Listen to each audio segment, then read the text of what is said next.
Vous écoutez Coxside Feel and Chill, une émission présentée par Geoffrey Fureur et Aurélien Allard. Et ici, on fait de la science quick and dirty. Parce que c'est comme ça qu'on fait en temps de guerre, bande de débiles.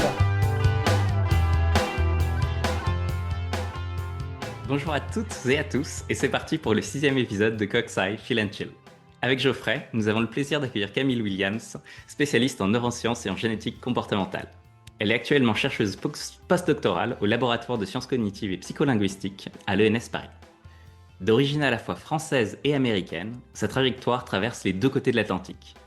Après une enfance américaine, elle fait des études de licence au Québec, puis vient en Europe pour faire un master puis une thèse à l'ENS Paris sur les aspects neuroanatomiques associés aux troubles mentaux ou à l'intelligence.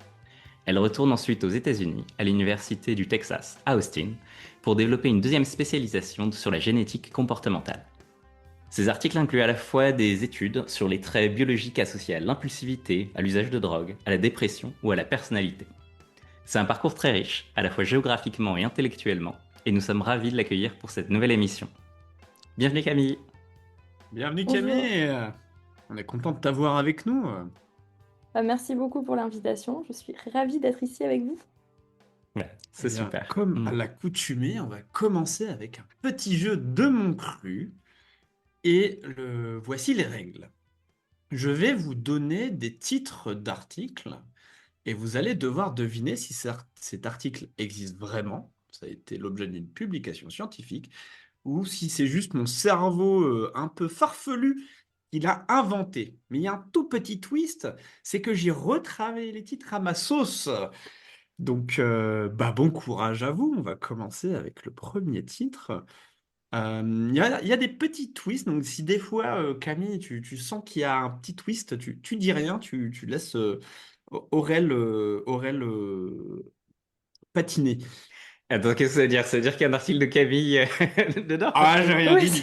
Ouais, qu'est-ce que ça veut dire? J'ai Non, mais absolument rien dit. c'est juste Aurélien qui devine ou... Non, non, c'est vous deux, c'est vous deux. Ok, ok, C'est juste que ok. des fois, vu que c'est ton champ disciplinaire, Ah, il se peut que tu aies plus de facilité à deviner et juste laisse on Aurel verra, hein. patiner si jamais c'est obvious pour toi. Ça marche. Allez, c'est parti. L'ADN ne fait pas le moine. Même avec de la chance à la loterie génétique pour votre intelligence, si vous naissez dans la pauvreté, vous êtes quand même dans la merde. Alors ça, c'est supposé être le titre d'un article scientifique, c'est ça? Alors, j'ai dit que j'ai retravaillé les titres à ma sauce. Ouais, mais là c'est trop long. Attends. Mhm. Justement, Plus, attends, tu peux le redire, c'est possible? bien sûr. L'ADN ne fait pas le moine, même avec de la chance à la loterie génétique. Pour votre intelligence, si vous naissez dans la pauvreté, vous êtes quand même dans la merde.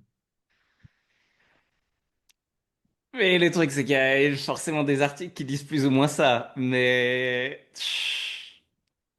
Donc Bah, Camille, qu'est-ce que tu moi, dis? moi, je dirais oui, si tu l'as retravaillé à ta sauce, c'est complètement possible que ça en soit un. Ouais. Est-ce que tu penserais à quelqu'un en particulier qui aurait pu écrire ça? Turkheimer? Non? Eh ben non, c'est le tien. Ah, c'est ce que j'ai dit? C'est un, ouais, c'est un de tes papiers, donc tu vas peut-être pouvoir nous en dire. Je sais pas si tu avais prévu d'en parler un peu dans l'émission plus tard ou pas. Donc au pire, si tu avais prévu d'en parler, tu peux juste en dire quelques mots. Mais c'était un papier. Non mais Ah, c'est la là t'as quand traduction même française beaucoup... qui Oui, m'a c'est ça. vraiment... Ah parce que non, ne mais j'ai fais dit que pas le moine. j'ai dit, C'est une expression que je connais pas vraiment non plus, mais donc... alors j'ai mixé l'habit ne fait pas le moine et j'ai transformé ça en l'ADN ne fait pas le moine.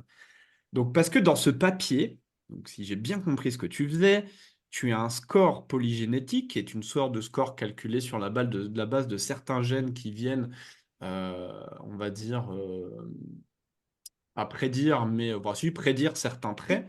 Et Ouais. notamment, dans ce papier-là, tu as ce score polygénétique, l'EAPGI, pour les gènes liés à l'intelligence fluide et cristallisée. Et si je dis pas de bêtises, vous vous intéressez aussi à l'influence de l'environnement sur Ouais.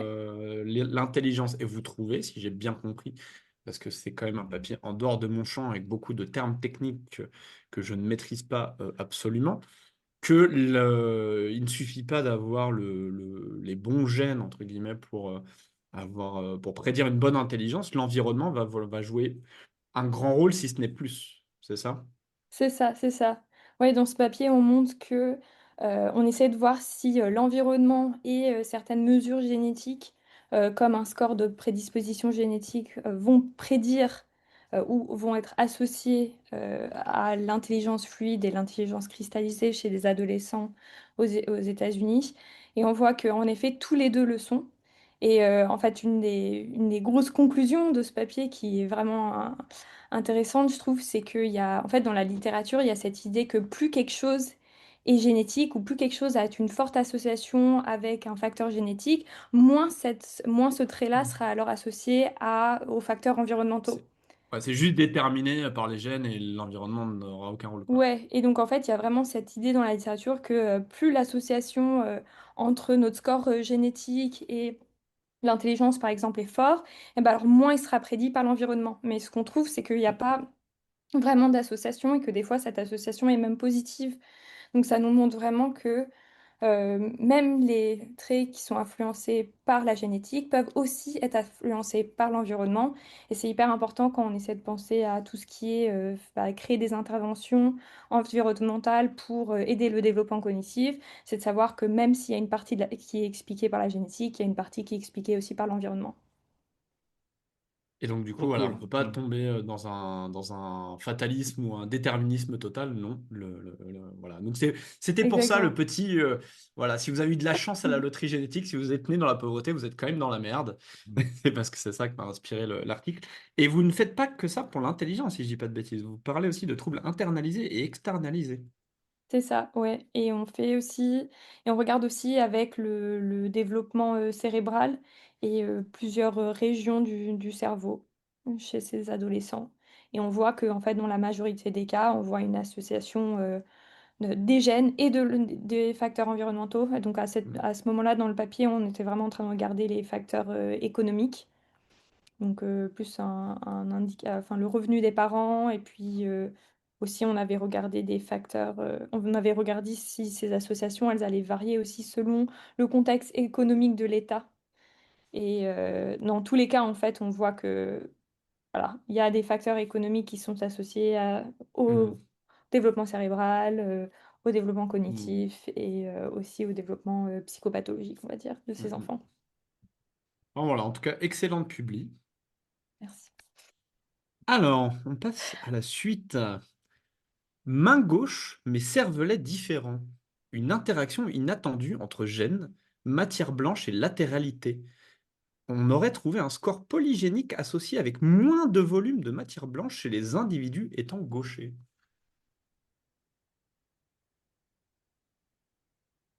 Ok. Alors là, pour ceux qui Ouais. écoutent, vous n'avez pas le visuel, mais j'ai des visages devant moi, c'est exceptionnel. Voilà, je vous fais la transcription vu qu'on est en full audio. Moi, C'est un, comme vas-y. ça me choque pas, mais effectivement, je ne connais rien au domaine, donc Camille, C'est tu es un la score responsable. c'est un score polygénique de latéralité ou de matière blanche? De matière Alors blanche. là, je saurais plus te dire. Ok. Attends, j'essaie de deviner sur la base de mon C'est en de gros mon le titre. score polygénique des gens avec une. La matière blanche, je crois. Ouais. Genre, ça pourrait l'être, mais je dirais plutôt non.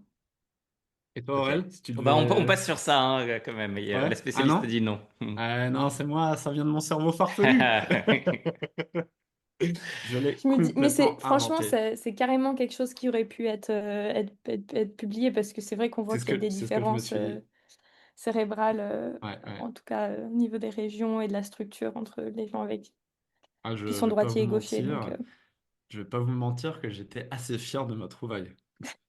Parce que ça m'a demandé, alors pas des heures de lecture non plus, mais j'ai quand même dû lire un peu quelques papiers. En fait, ce que j'ai fait, Kams, c'est que j'ai pris un de tes papiers, j'ai regardé qui te citait, et j'ai regardé certains, voilà, j'ai regardé un peu les abstracts, un peu les résultats. Donc, en plus, comme ça, j'apprenais des choses, c'était très chouette. Et en même temps, j'essaie de me dire, ok, qu'est-ce qui pourrait sonner un peu crédible? Donc C'est- voilà. Ça sonnait un peu crédible. Ça aurait Ok, pu. prochain titre. Le tourbillon de la rotation des épis de nos cheveux. Donc, vous savez, nos cheveux font un peu Mhm. des rotations quand ils poussent. Est influencé par notre génétique, mais aussi par l'hémisphère sur laquelle on vit. Ok, si ça existe, c'est du n'importe quoi, non? Mais après, le truc, c'est que. Mais c'est comme par chaque fois avec tes quiz, pour n'importe quel titre absolument absurde, on peut forcément trouver un article qui corresponde. Donc, mais moi, ça me semble un peu gros. Il y a Camille, des qu'est-ce que gens t'en qui font de penses? la génétique, de la... J'ai envie de dire que la première partie, elle peut être vraie, mais après que ça varie selon l'hémisphère, ça commence à pousser un peu. Mais après, ça me fait penser au fait que les toilettes, elles tournent aussi dans le sens opposé. Et du coup, je sais plus. Ouais, ouais. Je veux Ah, dire, c'est dur, hein? j'ai envie de dire non. T'as envie de dire non? J'ai T'aimerais qu'il envie... existe quand même un peu ce papier? Ouais, un tout petit peu. Ouais, ouais. Moi, Et je trouve toi, que c'est Aurel? un peu trop tiré par les cheveux quand même. Mais... Ah, c'est c'est le cas de le dire. Eh ben, écoutez, ce papier Il est prêt. a bien été publié. Ouais, forcément, Il forcément. Ouais, existe. il est Le trop. titre, le titre, c'est Genetic Determinism and Hemisphere Influence in Hair Wolf Formation. Et ce qu'ils ont fait, c'est qu'ils ont regardé des jumeaux, différents jumeaux avec un ADN identique et en regardant le sens des épis, etc. Et ils ont comparé la France et le Chili. Et effectivement, comme tu l'as dit, Kams, ils se sont inspirés un peu de la légende populaire qui est que dans un autre hémisphère, l'eau tendrait à couler dans le sens inverse en faisant une spirale en sens inverse. Et ce qu'ils ont trouvé, c'est que effectivement au Chili, chez les jumeaux, ils tendent à avoir l'épi un peu plus que ceux de la France, à pousser dans l'autre sens. Voilà. C'est Bon, bah, fou. Donc il y avait déjà Camille, des études sur les gènes de la pousse en tourbillon, mais c'est la première fois qu'on compare ça avec cette idée un peu qui peut sembler surprenante de l'influence de l'hémisphère sur le sens. Et il a reçu un prix Ig Nobel pour ça, ce prix pour les recherches qui d'abord vous font rire, puis ensuite vous font réfléchir. c'était bien mérité. Ouais, franchement, bien trouvé. Ça fait plaisir hein, quand il y a des... Moi j'aime bien quand ces papiers ils existent, je sais pas, j'aime bien. Ouais, mais là, ça répliquerait pas, non. Camille, tu veux nous faire une réplication pour qu'on voit ce que ça donne? Ouais, là, franchement, ça me surprend aussi. Je me dis qu'on devrait les... nous, on a des... Enfin, il y a des twins aussi au Texas, dans le labo où j'étais. Je me dis, ça serait peut-être une étude à voir au moins si on réplique les Ah résultats ouais. français là-bas. Et peut-être un prix Ig Nobel.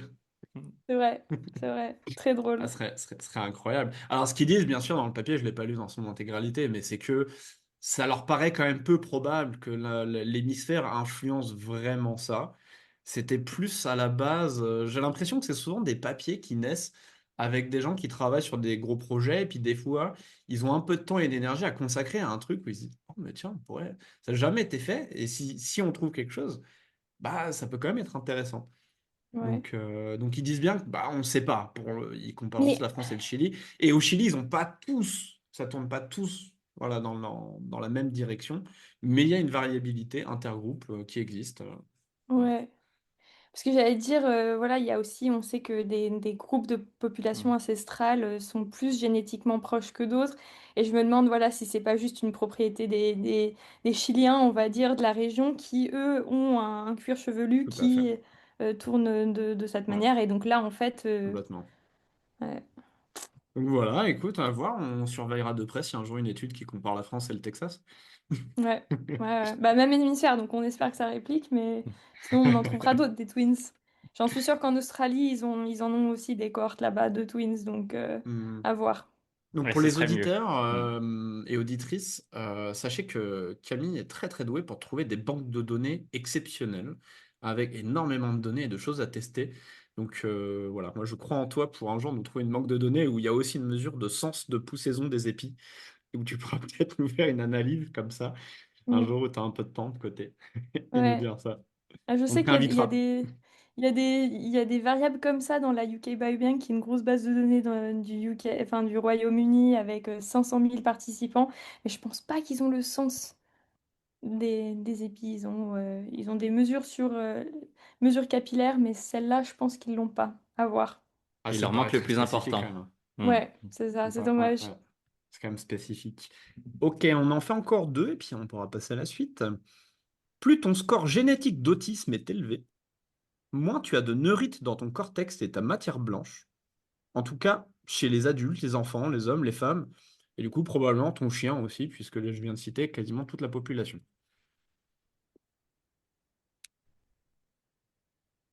Ok, la référence au chien est bizarre. Camille, qu'est-ce que t'en dis? Ouais, j'ai Non, pas la bien partie sur le compris. chien, vous pouvez la squeezer sur le chien, c'était Ok. plus parce que j'ai dit qu'en gros, on avait trouvé ce résultat chez Oui. les adultes, Mhm. les enfants, les personnes âgées, les hommes et les femmes. Et du coup, je disais, bon, voilà, quoi, on a toute la population, en gros. Et Ok, mais donc l'idée, ça serait que les personnes avec des troubles du spectre autistique, et ouais, bah, enfin, sur le trouble du spectre autistique, ils aient moins de ouais, neurites. ouais. Dans le Euh, cortex et la matière blanche. Bah ouais, c'est complètement possible. Enfin, moi, je dirais oui. Ouais. Mais Parce que toi, tu as ça me paraît en travaillé fait quelque chose qui pourrait être, sur l'autisme. ça pourrait être quelque chose aussi. Ouais, après, en même temps, ça me paraît très général. Donc peut-être. Parce que le cortex, c'est enfin, presque tout le cerveau. Et la matière blanche, bon, ça fait partie aussi, mais donc pas la matière grise du cortex. Je sais pas, Hmm. ça me paraît peut-être un peu trop vague pour que ça soit spécifique, mais un problème de connexion, enfin des connexions moins fortes entre les neurones, c'est quelque chose qui me paraît absolument plausible. Ok, je dirais non aussi, mais qu'il y ait un article qui a été publié sur ce sujet, ça reste envisageable, quoi. Mais bon, Ouais. c'est... Ouais. Hmm. Eh ben, tout à fait, il existe ce papier. Il s'appelle Polygenic Scores for Autism are associated with reduced neural density in adults and children from the Mm. general population, publié chez Molecular Psychiatry. Et je l'ai trouvé parce que j'ai fouillé un peu les papiers qui citaient un de tes articles, Camille, où justement, avec Franck Ramu, je crois que oui, oui, il est dedans, et Nicolas Gauvry aussi. Oh, d'ailleurs, c'est rigolo, parce que c'est-à-dire que maintenant, on a un co-auteur en commun. J'ai Ah, coécrit un jour un papier avec Nicolas Gauvry. super. Donc voilà, vous avez fait un papier sur l'autisme. Oui, ah là là, mon premier vrai papier en fait. Ton premier gros papier, ça? C'était mon premier papier tout court. Ah oui, ok. Mais Ouais, enfin tu en en tant que parles. première auteur, c'était on- c'était celui où on regardait pour voir s'il y avait des différences entre les personnes neurotypiques et donc des différences au niveau sous-cortical, donc de l'hypothalamus, l'amygdale, dans le cerveau, s'il y avait des différences entre les personnes neurotypiques et des personnes avec un trouble du spectre de l'autisme, mais plutôt, on dit, au fonctionnement. Et on n'a pas vraiment vu de différence. Et c'était dans une cohorte avec des enfants qui étaient enfin, assez grandes quand même. Je pense qu'on devait avoir 600, 800 participants. Et donc, ouais, c'était mon premier papier et mon papier de M2. Ok. Donc, Et ça du coup, si remonte tu un devais peu. résumer la grosse contribution du papier, le truc que tu penses que ça a apporté au champ pour mieux comprendre l'autisme ou autre, tu dirais que Ça c'est quoi? montre que, voilà, que souvent, quand on étudie des populations avec des troubles psychopathologiques, on cherche à trouver des marqueurs cérébraux pour pouvoir identifier ces populations plus tôt.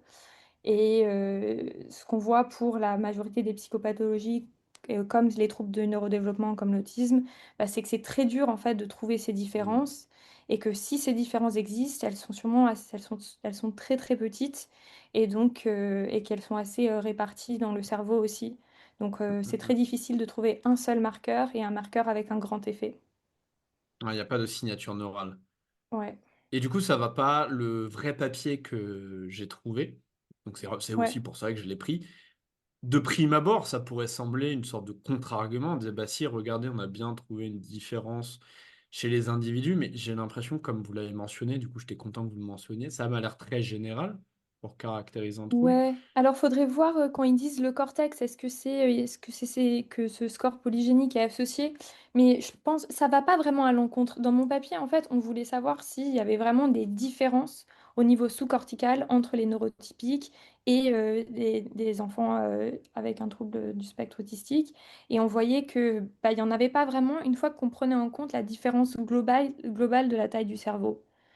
Hmm. C'est pas pour dire que les facteurs génétiques n'ont pas d'influence en fait sur ces régions cérébrales et peuvent pas être associées différemment avec ces régions selon les personnes. Mais je pense que faudrait voir s'ils ont ajusté ou non pour le volume total du cerveau parce que souvent quand ils ajustent, il n'y a plus rien qui reste. Hmm. Parce qu'en Et vous fait, voyez ça, les auditeurs et les auditrices, ça, c'est du gros move d'expert, vous voyez?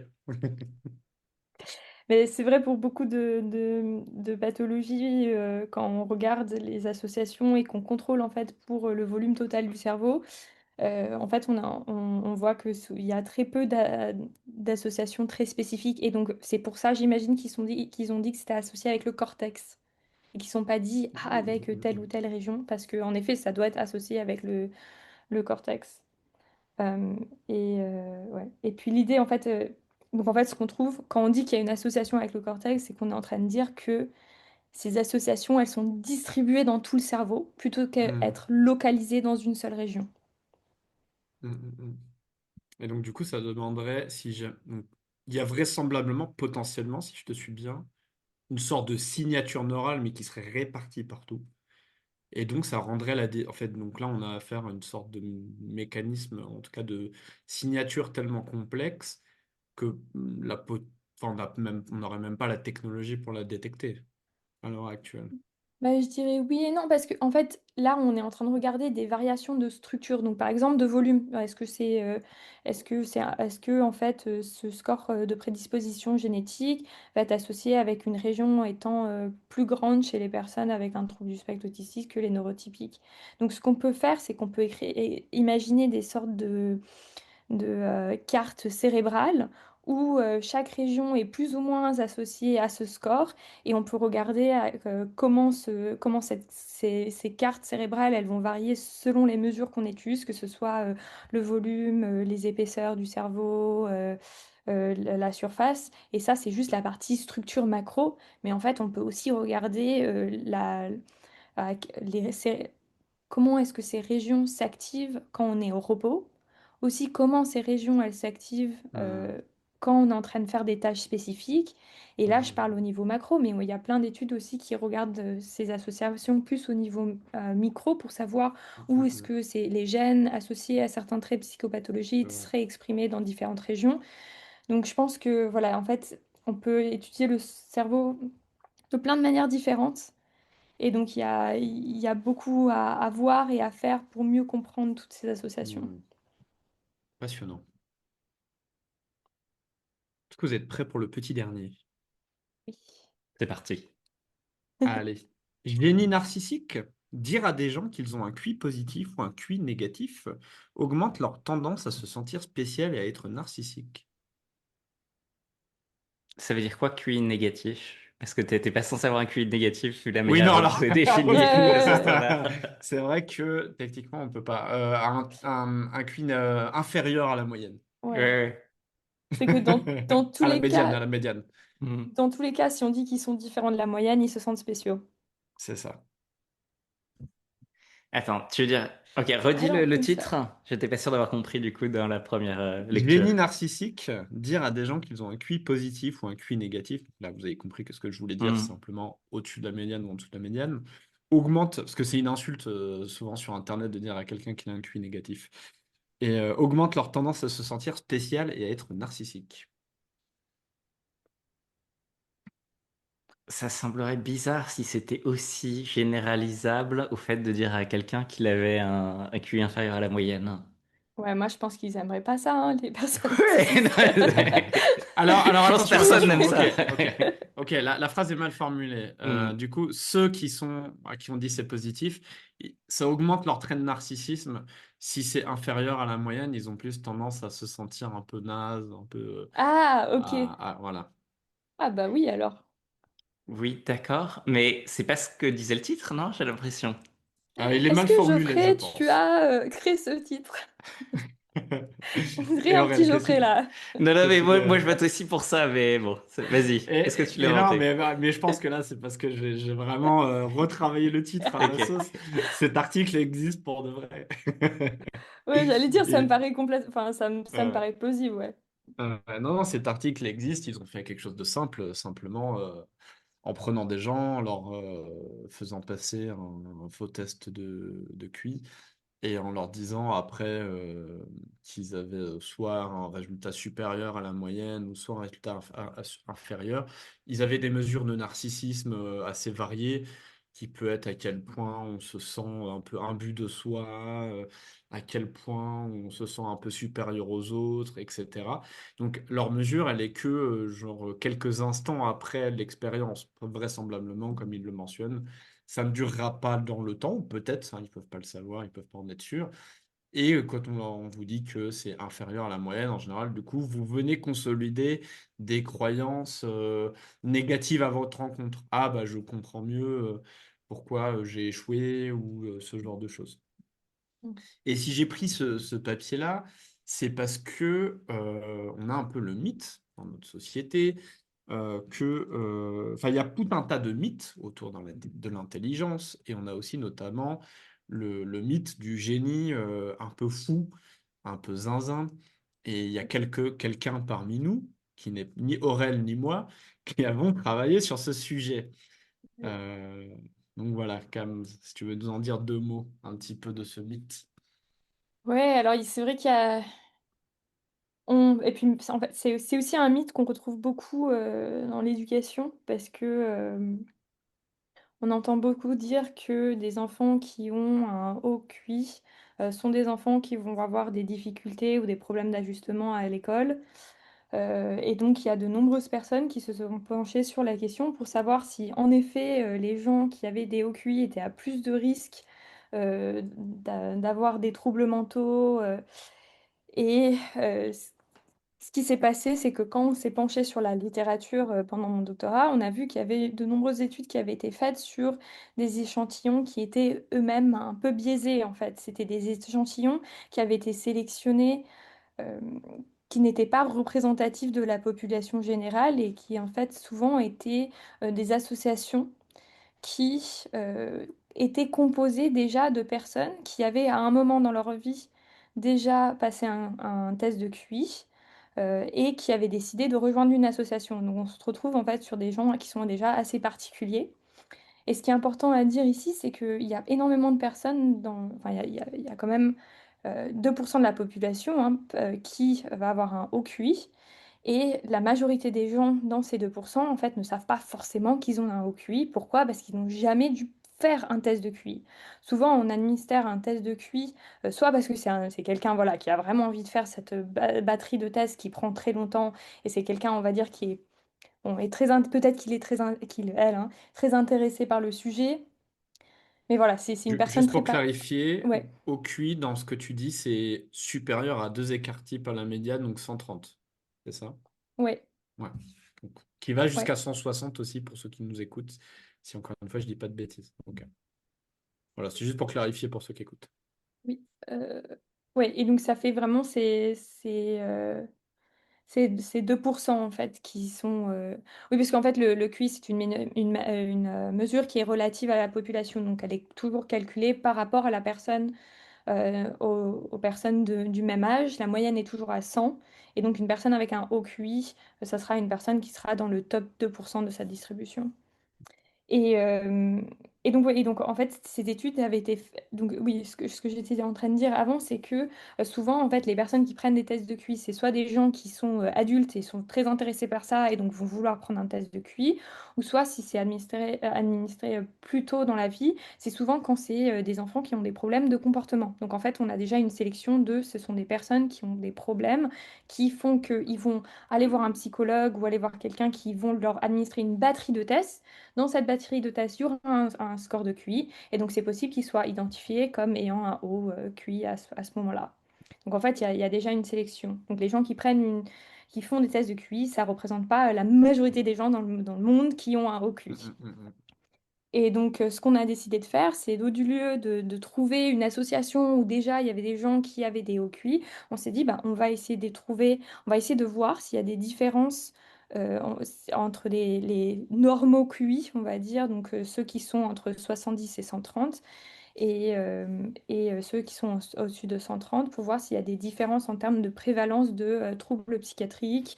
Et ce qu'on a vu avec nos données assez représentatives du Royaume-Uni, c'est que bah, les personnes à haut QI n'avaient pas plus de problèmes de santé mentale que les personnes à QI normal. Et même dans certains cas, c'était même protecteur pour l'anxiété et le trouble du stress post-traumatique. Oui, j'allais d'ailleurs le mentionner quand j'ai regardé. Je l'avais vu passer déjà il y a quelques temps, partagé par Franck Ramu sur je sais plus quel réseau. Et c'était un des résultats que j'avais trouvé surprenant. C'est ça que j'aime bien avec la science, on est Mm. surpris. C'est que ça peut même être protecteur dans certains cas, Ouais. pour certains soucis de santé mentale. Donc, tu as dit pour les syndromes de stress post-traumatique et quoi d'autre? Anxiété? Non, Et peut-être pas. l'anxiété. Ouais, si, anxiété. Ouais. Ouais. Mais Voilà. Mais sauf donc erreur de en ma part, il y général, avait aussi plus d'allergies quand même chez les personnes avec un QI, c'est ça. c'est Hmm. ça. Il y avait plus Ah, ça d'allergies j'oubliais. C'est surprenant et, aussi, euh, ça. Ouais, ouais. et plus de myopie. Alors, ouais, donc il y Hmm. a Ah, une c'est marrant aussi, hypothèse ça. une hypothèse pour les allergies, c'est que, il y a plus d'allergies chez les personnes qui vivent dans des endroits ruraux et il y a souvent plus de personnes qui ont enfin, les personnes qui ont un plus haut QI, souvent, ils habitent plutôt dans des villes et donc là, il y aurait des taux d'allergie plus élevés en général.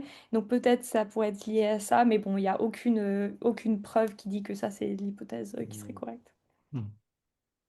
Et la myopie, c'est un peu plus dur de trouver une explication. Ouais, après, je sais pas, on peut se dire que...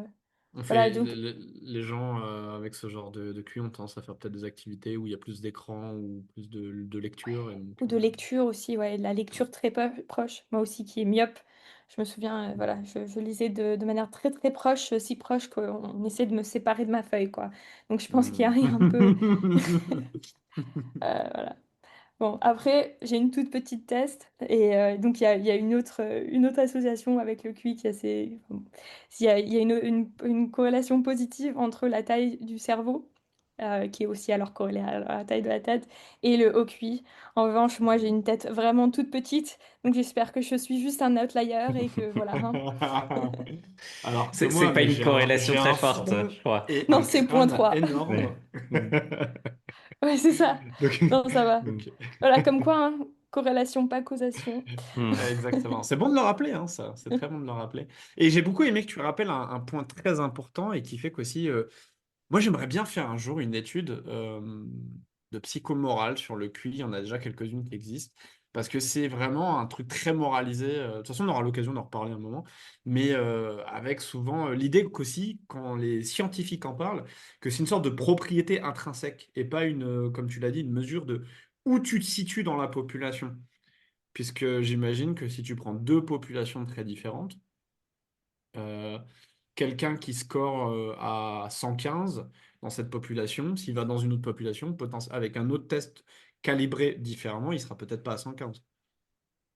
Ouais, bah oui, oui, ça dépend de ça. Donc c'est pour ça il y a un effet qui est assez connu qui s'appelle l'effet Flynn. C'est le fait que depuis quelques décennies, le QI en fait absolu ne cesse d'augmenter dans les populations. Et on voit que bah voilà, en fait, avec le temps, le QI moyen, le QI brut, et ben, il ne cesse d'augmenter parce qu'il dépend aussi du contexte. En revanche, le QI standardisé, hein, c'est toujours le même parce que c'est dans une population, à un âge donné, à quel point est-ce qu'une personne se situe, enfin, où se situe une personne en termes de QI par rapport aux autres personnes de son âge. Hmm. Fascinant. Eh bien, mon cher Aurel, si on passait à la suite, qu'en penses-tu? Tout à fait. Donc on est déjà, grâce au quiz, un peu rentré dans les sujets de recherche de Camille, mais on va continuer. Donc première question. Quelles sont les questions scientifiques qui te fascinent en ce moment? Alors, à plein. Non, Plein. mais si. Ouais, c'est une bonne réponse. Euh, non, mais peut-être je peux vous en parler d'une enfin, voilà, qui m'intéresse depuis longtemps, mais quelque chose qui m'intéresse beaucoup, c'est de comprendre en fait pourquoi on observe des différences entre les sexes, donc entre les hommes et les femmes, dans tout ce qui est prévalence psychopathologique ou même dans certains traits cognitifs. Euh, et ces différences entre les sexes. Donc ici, quand je parle de sexe, je parle pas de genre qui est un construit social. Je suis vraiment en train d'essayer de définir le sexe comme le sexe chromosomique. Donc les personnes ayant XX sont des femmes ou des femelles et XY des hommes. Voilà, je voulais juste définir ce que je voulais dire spécifiquement par sexe avant de continuer de parler de ça. Mais ouais, voilà, donc c'est un sujet donc de comprendre un peu s'il y a des différences, où est-ce qu'elles sont. Et c'est vrai que c'est une question que j'ai commencé à travailler sur cette question quand j'étais en doctorat, parce que on voulait savoir en fait s'il y avait vraiment des différences entre les sexes au niveau cérébral, autre que le fait que bah, en moyenne les hommes sont plus grands, donc ils ont un volume total du cerveau aussi bah, plus grand. Et donc, avec Franck, pendant ma thèse, on a fait une étude sur la UK Biobank sur 40 000 personnes du Royaume-Uni et on a vu qu'en effet, on observait des différences entre les sexes dans plein de régions cérébrales au niveau structurel. Et donc, à ce moment-là, on s'est dit, OK, donc on a pu montrer qu'il existe quand même des petites différences entre les hommes au niveau structurel et structurel. Et c'est vrai que peut-être pour certaines personnes, c'est pas si surprenant que ça, mais il y a quand même énormément de débats dans la littérature sur si oui ou non ces différences existent vraiment, parce que jusqu'à maintenant, il y avait beaucoup d'études en neuroimagerie qui avaient été faites sur des échantillons qui n'étaient pas très grands. Et vu qu'on est en train de Hmm. regarder des très petites différences, on a besoin de beaucoup de personnes pour pouvoir correctement quantifier ces différences. Et quand je parle de différence, je parle pas de dimorphisme. Donc ça veut dire que c'est pas complètement différent. En fait, on observe souvent que bah, si on devrait faire deux distributions d'une structure du cerveau, il y aurait un énorme overlap entre les deux. Donc un chevauchement très important. Donc c'est vraiment des petites différences, mais on les observe et on se pose la question alors, mais que veulent dire ces différences et à quel point est-ce que ces différences pour expliquer aussi des différences qu'on retrouve au niveau du comportement. Et ça c'est une question que les chercheurs, y Hmm. compris moi-même, sont activement en train d'essayer de répondre et que pour le moment, c'est pas très clair en fait ce que ces différences veulent vraiment dire. Mhm. Pourquoi? Parce que bah, on vient d'arriver au moment où on peut commencer à les quantifier correctement. Donc maintenant qu'on peut les Hmm. quantifier un peu correctement, et ben on peut commencer à se poser ces questions. Mais voilà, donc dans mes projets futurs, c'est une question que j'aimerais de répondre de manière un peu plus précise et expliquer voilà pourquoi est-ce qu'on observe des prévalences de TDAH plus élevées chez les garçons que les filles, un trouble de bipolarité plus élevé chez les femmes que chez les hommes, des abus de substances aussi qui sont plus élevés que chez les hommes que chez les femmes. Mais pourtant, quand on regarde en termes d'abus de substances, de troubles d'abus de substances, on voit qu'il y a la même prévalence chez les hommes et les femmes. Donc il y a plein de différences entre les sexes qui vont dans les deux sens. Et aussi pour certains, on voit il y a des manifestations phénotypiques qui sont similaires. Donc essayer de comprendre en fait comment ces différences cérébrales et puis aussi génétiques pourraient après expliquer ou non ces différences qu'on observe au niveau du comportement. Hmm. Et alors, ok, il y a plein de trucs sur lesquels Plein de trucs. il y aurait à rebondir. Ouais, moi aussi, là, j'ai le Et- cerveau en ébullition. Une des choses, c'est-à-dire, donc il y a plus d'abus de substances chez les hommes que chez les femmes, mais chez les personnes qui ont été diagnostiquées pour un trouble d'abus de substance, c'est la même chose dans les deux sexes? Oui, C'est ouais. trop bizarre, hein. Il y a des explications pour ça? Bah, on peut faire l'hypothèse déjà que les hommes, prennent plus de risques en général que les femmes. Donc, ils auraient plus tendance à essayer de nouvelles substances et à en abuser. Après, on observe en termes de sensibilité aux substances que les femmes ont un taux de rechute plus important que les hommes. Et Hmm. aussi des sentiments j'ai pas le mot en français, mais de craving, de désir, Mhm. Mhm, mhm. d'abus, Ouais, enfin de manque, de ouais, de manque de besoin slash manque, voilà, manque c'est ça. viscéral, allez, manque viscéral. Ouais, donc il y a vraiment, voilà, on observe que peut-être voilà, les hommes, ils prennent plus de risques, donc peut-être ils sont plus à utiliser des substances illicites. En revanche, il semble qu'il n'y a pas énormément de différence en termes de diagnostic. Et après, on observe que dans tout ce qui est en rémission, c'est plus difficile chez les femmes que chez les hommes. C'est pourrait qu'il y ait des différences de sensibilité entre les hommes et les femmes, de réaction, enfin de réponse à l'environnement, de prédisposition aussi génétique, qui pourrait peut-être expliquer un peu ça. Mais il faut se dire aussi que c'est très compliqué d'étudier ces phénomènes aussi parce que euh, l'abus de substances va aussi beaucoup varier avec le contexte. Et là, récemment, aux États-Unis, il y a eu un rapport publié qui ont montré que chez les femmes de plus de 25-30 ans, eh ben, on observait pour la première fois un peu plus de femmes qui participaient dans le binge drinking, qui est en fait de boire plus que 5 Hmm. verres d'alcool en une soirée, que les femmes, en fait, elles le faisaient un peu plus maintenant que les hommes. Alors Hmm. qu'avant, bah, c'était toujours les hommes qui étaient Ouais. au-dessus en termes de binge drinking. Donc Donc il y a il y a potentiellement une grosse influence sociale, Ouais, ouais, exactement. et culturelle. Ouais. Parce que, ok, moi aussi j'avais 1 milliard de trucs en tête. Ok, je vais en donner deux en même temps. Comme ça, après, je me tais et j'écoute. Bah, la première chose, c'était plus un peu ouvert. Est-ce que parmi toutes ces myriades de différences qui doivent exister, petites ou moyennes ou rondes, il y en a, il y a un set, un ensemble qui t'intéresse plus qu'un autre intellectuellement, que tu aimerais vraiment explorer? Et le deuxième, bah, c'était justement ce côté, tu parlais par exemple de certaines prévalences de certains troubles chez les femmes versus chez les hommes.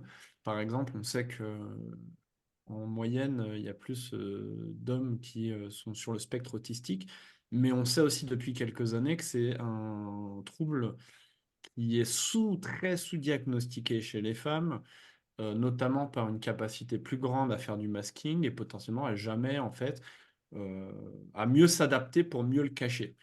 Donc du coup, est-ce que tu penses que pour certaines de ces différences, ça peut être dû à ce genre de choses? Finalement, ça se rapproche un peu de ce que tu disais sur le binge drinking. Ouais.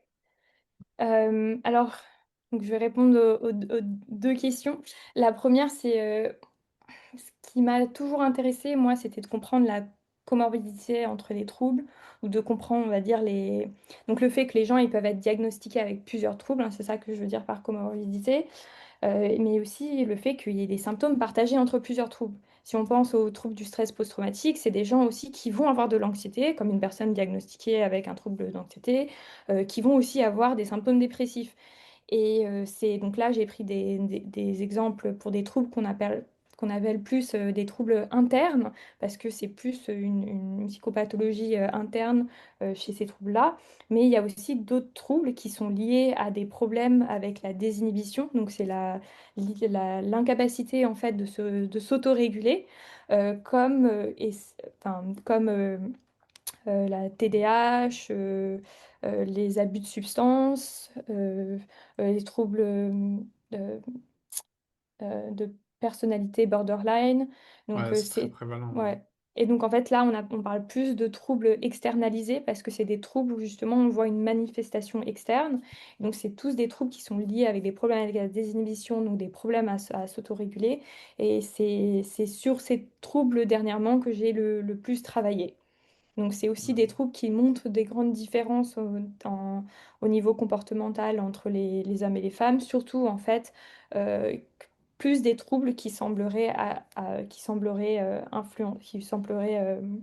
avoir des effets néfastes chez les hommes, à part pour les troubles de personnalité borderline. Euh, ouais. Et puis bon, là, j'ai dit aussi pour les abus de substances enfin, le diagnostic d'abus de substances qui semble être à peu près le même chez les hommes et les femmes. Et donc voilà, donc ce qui m'intéresse, c'est vraiment ce qui est partagé entre plusieurs troubles et donc on arrive à les catégoriser en psychopathologie selon certains symptômes. Donc là, souvent, enfin, en ce moment, j'ai beaucoup travaillé sur les troubles externalisés. Et pour répondre à la deuxième question sur les troubles du neurodéveloppement, qui semblent être en général, donc on peut penser à la TDAH ou les troubles du spectre de l'autisme, bah, c'est vrai qu'ils sont plus prévalents chez les garçons que chez les filles. Ce sont des troubles qui sont diagnostiqués assez tôt. Et il y a, donc, il semblerait que les symptômes sont plus facile à identifier chez les garçons que chez les filles. En partie peut-être parce qu'il y aurait une partie sociale qui pourrait influencer la manière dont on perçoit comment devraient se comporter les garçons et les filles. Et il y a aussi une partie qui est que peut-être que les troubles, en fait, les critères, ils seraient plus adaptés à diagnostiquer des garçons parce qu'on pourrait avoir un même trouble, mais des manifestations de symptômes un peu différents entre les filles et les garçons. Et donc, on dit souvent que les filles, elles sont diagnostiquées un peu plus tard pour tout ce qui est l'autisme parce que elles ont pas exactement, elles présentent pas le même type de comportement maladaptif que les garçons. Donc, en termes de, il y a moins euh, de comportements à répétition, mais surtout euh, de problèmes d'adaptation et surtout au niveau social. On en observe moins chez les filles que chez les garçons. Mais il y a une hypothèse en fait qui pourrait peut-être expliquer pourquoi on observe plus ces troubles du neurodéveloppement chez les garçons que les filles. Et cette hypothèse en fait serait que les garçons seraient plus sensibles dans l'environnement prénatal. Donc pendant la grossesse, ils prendraient plus de temps à se développer. Et donc serait plus sensible à un nombre de stresseurs qui pourraient engendrer pendant cette période prénatale et aussi plus tôt aussi dans la vie. Donc il y aurait un taux d'infection aussi plus élevé chez les garçons. Il y aurait une plus grande susceptibilité aux facteurs, on va dire, qui auraient une Hmm. influence négative sur le développement chez les garçons comparé aux filles. Et que ça, c'est une hypothèse qui pourrait peut-être expliquer pourquoi en fait on observe plus de problèmes de neurodéveloppement chez les garçons que chez les filles. Donc, ce que tu viens de dire, c'est que l'environnement prénatal, ou en tout cas, a plus d'impact, a priori, chez les garçons que chez les filles. Ou en Ouais, tout cas, pour les aspects extrêmement négatifs, il y a un facteur un peu plus protecteur chez les filles, enfin qu'elles sont un peu moins affectées que les c'est garçons. ça, Ah, ok, c'est d'accord, ça. c'est Il y a intéressant. des, Hmm. ouais, il y a Hmm. des études qui montrent que le développement se fait plus rapidement en fait chez les filles que chez les garçons, dans l'environnement prénatal aussi, et que ça pourrait expliquer pourquoi en fait ils seraient alors plus susceptibles euh, à avoir certains effets néfastes un peu plus tard. D'accord. Mais après, tout ce que tu disais sur les troubles un peu, enfin, les troubles Le psychiatriques ou neuro- psychologiques en général, il y en a certains où, a priori, les filles sont aussi quand même plus touchées que les garçons. Enfin, ça reste Ouais, assez partagé, ouais. oui, oui, oui, parce que là, je parlais plus pour les troubles du neurodéveloppement qui, eux, Mhm. semblent être quand même un peu plus, on en retrouve plus. Donc la D'accord. TDAH et l'autisme, ça c'est plus chez les garçons. TDAH, c'est aussi, on va dire, enfin, c'est aussi un trouble externalisé. Mais sinon, quand on parle de troubles internalisés comme l'anxiété, la dépression, ça c'est quand même beaucoup plus commun chez les filles que chez les garçons. Enfin, chez Hmm. les femmes que chez les hommes. D'accord, Donc, ok. Mhm. par anxiété, tu dis tout ce qui est trouble de l'anxiété généralisée. C'est ça, oui, excuse-moi, je suis Ou un abus également. de langage. Non, non, mais parce qu'en fait, ça m'intéresse aussi. Est-ce que c'est parce que ça pourrait être aussi la tendance à l'anxiété générale, ce qui n'est pas la même chose, parce qu'il y en a un où c'est juste on a une tendance à être anxieux dans la vie de tous les jours, Mm. mais ça ne tombe pas jusqu'au pathologique. Et du coup, je me demandais si c'était pour les deux, à la Pour fois les le deux. côté très Ah, pour les deux, ok. Ouais, ouais, ouais, c'est pour les deux. Après, quand c'est diagnostiqué, c'est vraiment que ça devient en fait maladaptif et que donc ça engendre le fonctionnement de la personne au quotidien. Et donc c'est souvent, enfin, c'est diagnostiqué parce que voilà, cette personne a du mal à s'adapter et donc elle va voir quelqu'un pour se faire diagnostiquer aussi parce qu'elle a vraiment besoin d'aide. Mais c'est vrai qu'en général, les femmes sont plus anxieuses que les hommes, même si c'est Hmm, pas au niveau du diagnostic. On observe quand même hmm. ces différences entre les sexes euh, sur tout le spectrum, enfin tout le spectre de symptômes. C'est une grosse différence, tu dirais, ou c'est quelque chose d'assez infime et enfin, ou minime et on a besoin vraiment d'outils poussés pour détecter cette différence? Non, on n'a pas besoin d'outils poussés pour regarder ces différences. La taille de l'effet, je ne l'ai pas exactement en tête, mais je sais qu'il y a... Donc, par exemple, il y a des tests qui sont assez utilisés dans des grandes cohortes, donc des grandes bases de données, où avec 1000 participants, tu peux très bien voir des types, même un peu, je pense même moins, même 500 participants, tu peux voir une différence entre les filles et les garçons sur des Mm. tests qui Ouais. mesurent les traits internalisés.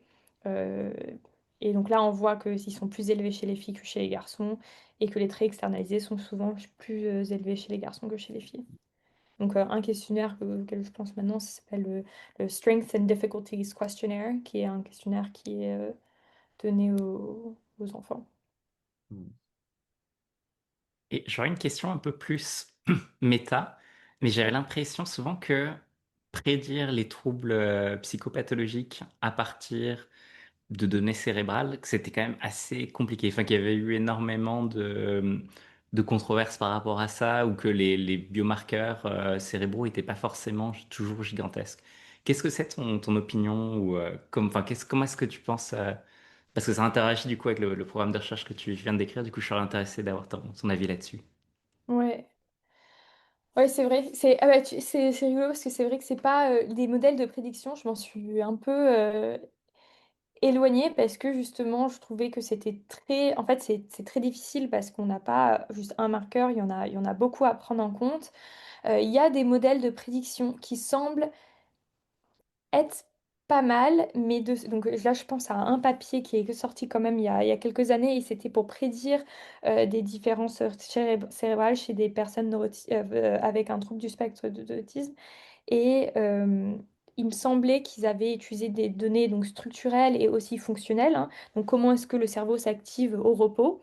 Et il montrait que quand on utilisait des données fonctionnelles, on arrivait quand même mieux à prédire si le cerveau était celui d'une personne avec un trouble du spectre autiste ou non, Mm. qu'avec les données structurelles. Que les données structurelles, c'était assez limité. D'accord. Et après, en termes de Intéressant ça. différence entre les sexes, il y a aussi certaines études qui étudient ça, mais à chaque fois, en fait, on se retrouve à utiliser une multitude de données pour vraiment faire ces prédictions. Parce que si on n'utilise qu'une facette, eh ben, on n'arrive pas à faire des modèles prédictifs très corrects. Mm. Et l'aspect fonctionnel semble quand même peser plus que l'aspect structurel.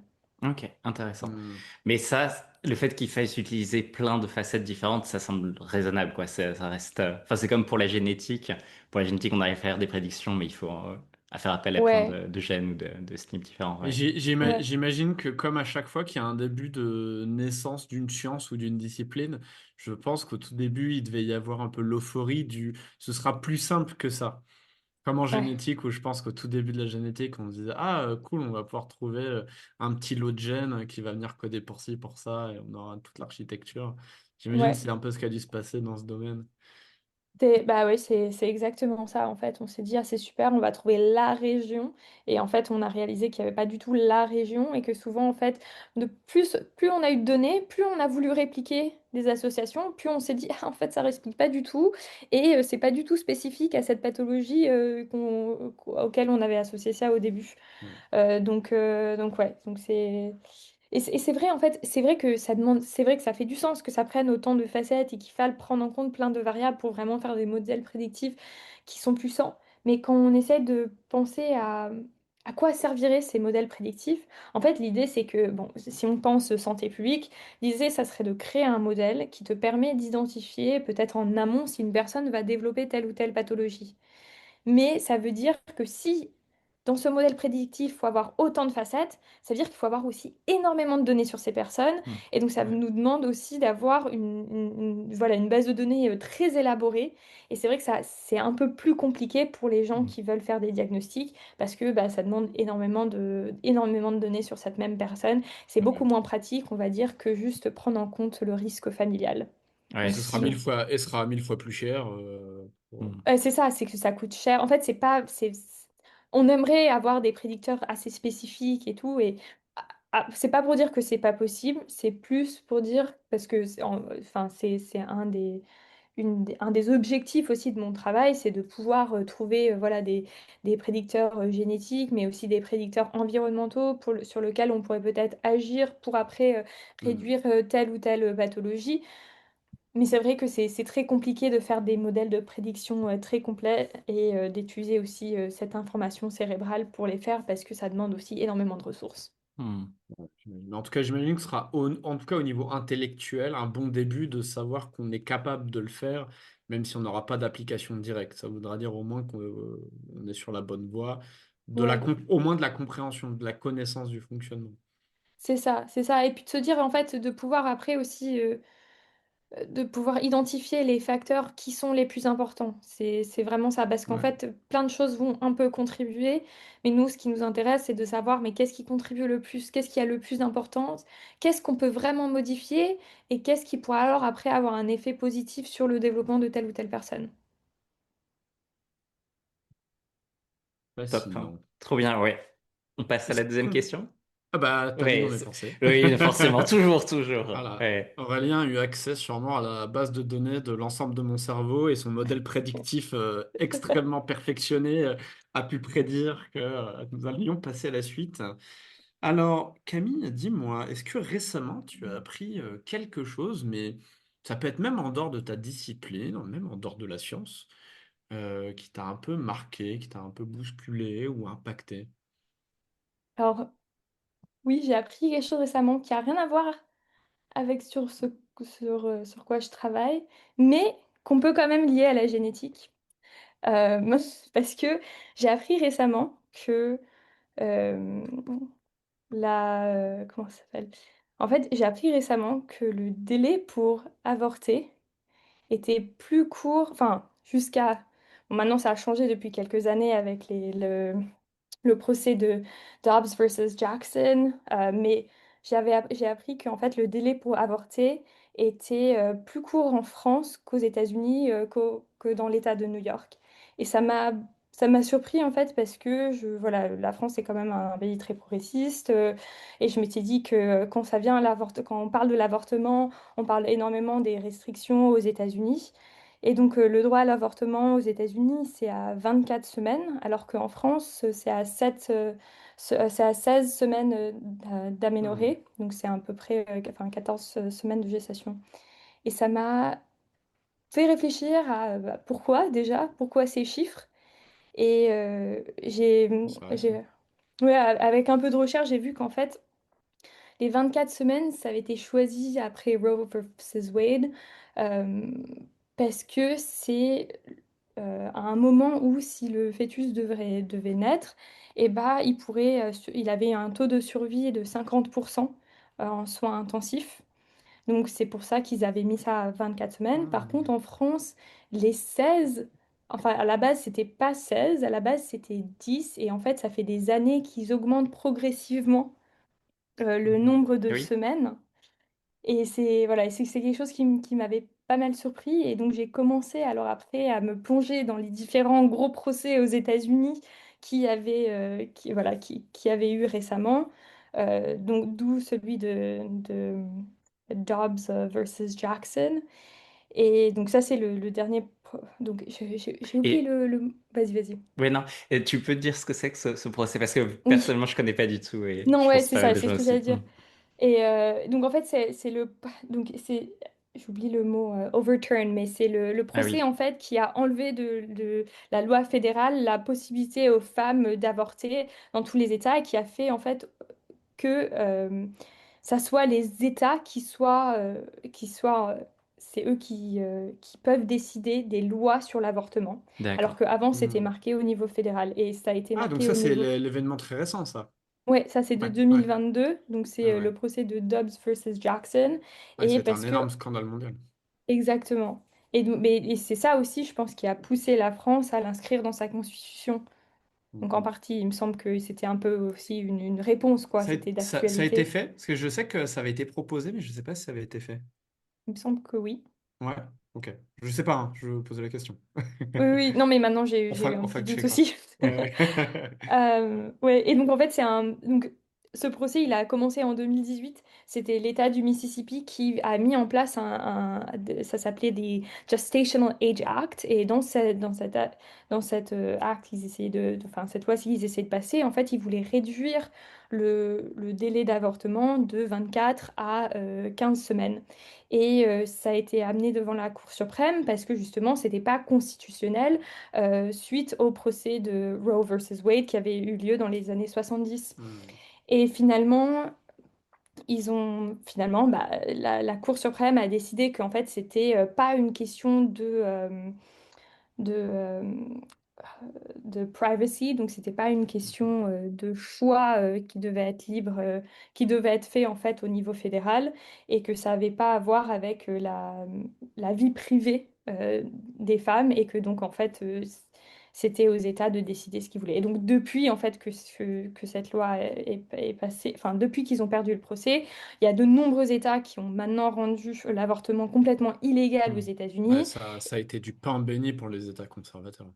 Exactement, exactement. Et il y a de nombreux États aussi qui ont changé leur loi et qui sont descendus à 6 semaines, qui est quand même aussi très tôt parce que c'est peut-être à ce moment-là que les femmes commencent peut-être à identifier le fait qu'elles sont enceintes. Et donc voilà, donc ça rend tout ça très compliqué. Et par contre, il y a d'autres États comme l'État de New York où ils sont encore à 24 semaines. Et puis après, on aura forcément de la variation selon les États, selon les conditions dans lesquelles la procréation a été faite. Donc pour des Hmm. histoires de viol, d'inceste, ou si on voit qu'il y a certaines complications voilà, qui peuvent engendrer, enfin, qui peuvent avoir un, un effet mortel sur la mère, là, il y a des possibilités d'avortement, mais ça va varier aussi selon les États. Hmm. Mais oui, et donc j'ai commencé à regarder tous ces différents procès, et je suis tombée sur un, enfin, un article d'opinion écrit par un des membres de la Cour suprême, Clarence Thomas, qui est aussi un républicain vraiment très contre l'avortement, et qui comparait en fait l'avortement à une sorte d'eugénisme, Mhm. et Ok. qu'il comparait à l'eugénisme dans le sens que, surtout pour l'avortement sélectif. Donc en France comme aux États-Unis, on peut savoir si oui ou non notre fœtus a une prédisposition à avoir un trouble, enfin une trisomie 21, et on a le Hmm. choix d'avorter ou non à ce moment-là. Et enfin, on a bien sûr le choix d'avorter jusqu'à 16 semaines d'aménorrhée, mais voilà, on peut aussi faire ce choix informé par ça. Et c'était la première fois que j'avais vraiment réfléchi au fait que, en fait, l'avortement sélectif pourrait être similaire enfin, était en soi un peu une forme d'eugénisme, parce que ça limitait la reproduction d'une certaine type de personnes qui ont un trait héréditaire. Donc il y a Ouais. des personnes qui disent que c'est un peu du génisme, mais il y en a d'autres qui disent que c'est pas, parce qu'en fait c'est pas au niveau de l'État et c'est pas au niveau d'une population, enfin, et que c'est vraiment plus au niveau personnel. Mais c'est la première fois que je me suis vraiment posé la question, et je me suis dit, ah bah je peux voir en quoi c'est un peu une forme d'eugénisme, et dans ce cas-là, moi je pense que c'est quelque chose que peut-être j'aurais fait, et donc ça m'a fait réaliser quelque chose sur moi-même en même temps. Mhm. Hmm. Non, mais c'est vrai que c'est assez intriguant et passionnant parce qu'on pourrait même s'imaginer, imaginons qu'un jour on développe des technologies encore plus poussées qui permettent de faire encore plus de prédictions que ce qu'on est capable de faire maintenant sur à quoi le futur enfant ressemblerait. On peut s'arrêter juste en tout cas aux pathologies et psychopathologies. Et imaginons qu'on soit capable de déterminer si oui ou non il y aura un trouble neurodéveloppemental. Ça, je sais pas, je pense pas qu'on soit capable de faire ça à l'heure actuelle. Enfin, Il y ça, a je des sais gens pas, qui payent Camille. beaucoup pour déjà faire ça. C'est quelque chose Donc c'est qui se... possible. Alors, la Ou c'est science, bullshit. alors voilà, c'est ça le problème. C'est que, est-ce que c'est un service qui est proposé aux États-Unis aux parents qui font euh, in vitro fertilization, donc fertilisation in vitro?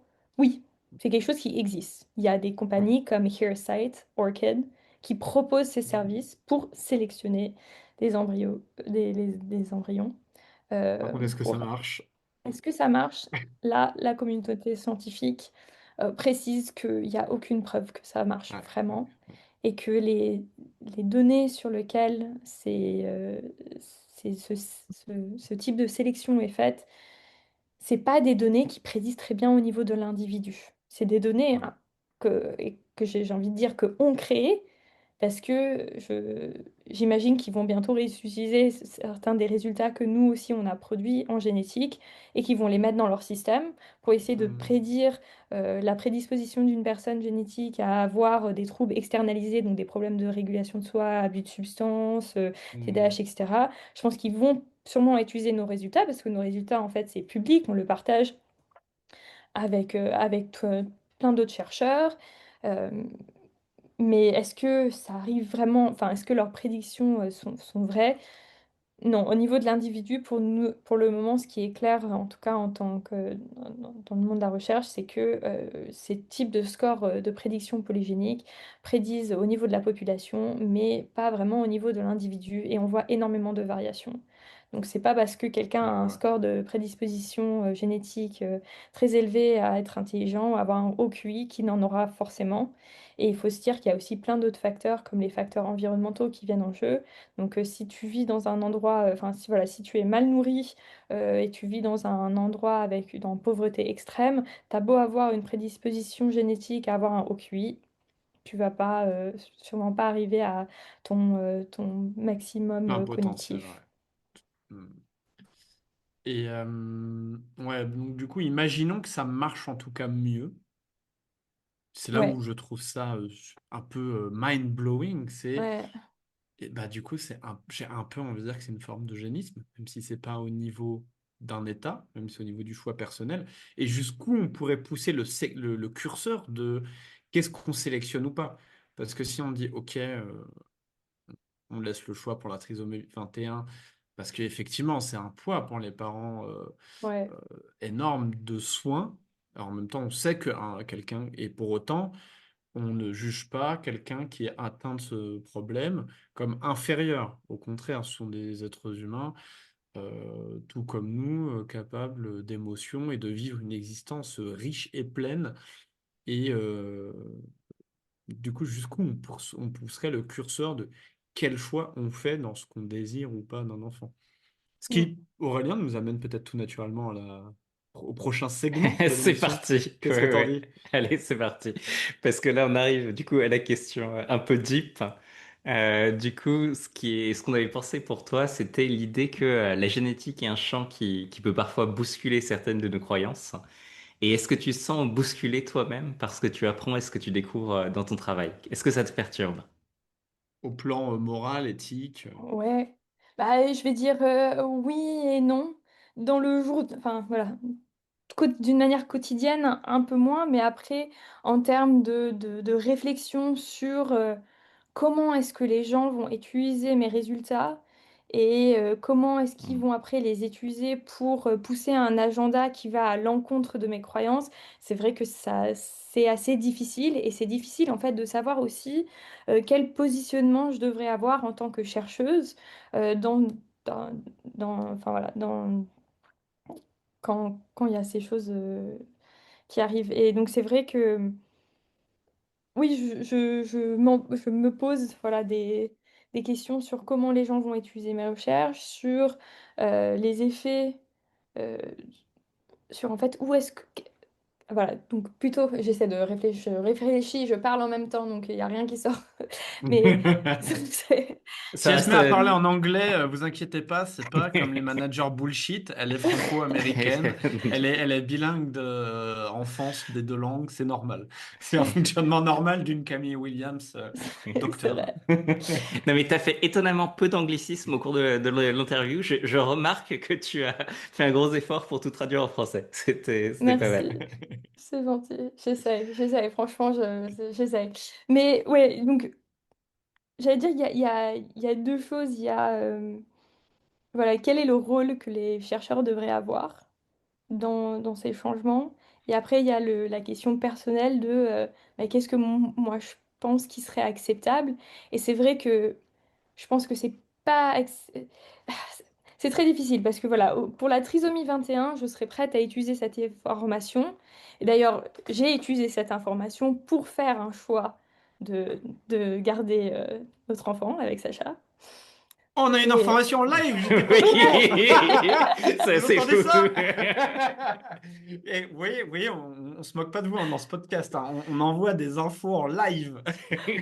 c'est vrai, c'est On en vrai. reparlera en off. On en reparlera en On off. parle Ouais, enfin. Mais félicitations. surprise. Ah, je Euh, kiffe, j'adore. Le ouais. truc, c'est qu'en fait, j'y pensais à te poser la question après le podcast, vu que tu nous as parlé des questions de l'avortement et tout ça. Mais bref. Du coup, moi, je suis Exceptionnel. en Ah, pleine il lecture n'y a, de rien qui coupe au grossesse. montage, hein. Il n'y a rien Oui, qui non, coupe au c'est montage, sûr. hein. On garde tout, hein. Ouais, et donc voilà, donc c'est vrai que voilà, c'est une information qu'on a utilisée, que j'aurais utilisée de toute manière pour faire un choix informé. Et après de se dire, ouais, où est-ce qu'on met la ligne, qu'est-ce qui est acceptable, et bah, ça c'est vraiment quelque chose qui est un peu difficile.